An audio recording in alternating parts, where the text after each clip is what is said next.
मला अजूनही आठवते 27 मे आमची पहिली भेट. आणि वाटलं नव्हतं तेव्हा की आम्ही एकमेकांना पसंत करू या आमचं ठरेल. खूप स्पॉन्टेनियस होतं सगळं.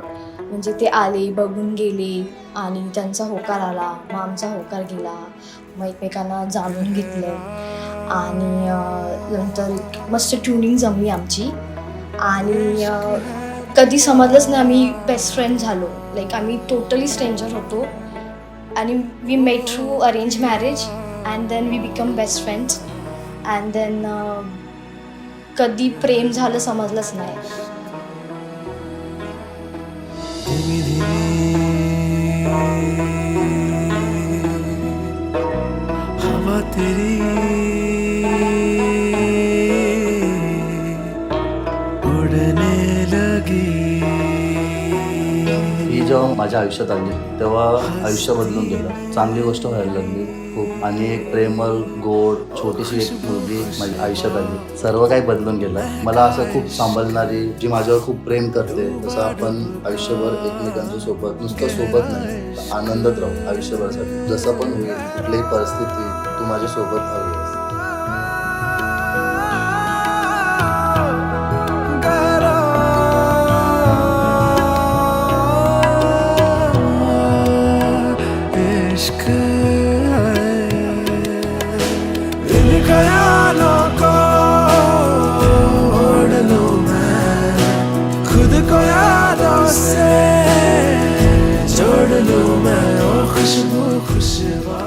शमिता. आणि जेव्हा तुझं लग्न जमलं, पहिलं वाटत होतं की लग्न कधी होणार. आणि अशीच पीक झाली की आम्हाला कळलंच नाही. तिचं जमलं आणि लग्न झालं आणि ती सासरी निघून गेली. लहान मुलांचं असतं ना, माझी व्यक्ती आहे, ती पण दूर गेली पण ती माझी आहे. आणि ती अजूनपर्यंत तिचं लग्न जमत आलं, लग्न झालं तरी ती बाबाविषयी तिची ओढ अजून कमी नाही झाली. पहिलं प्रेम म्हटलं तर बाबा आहे तिचं.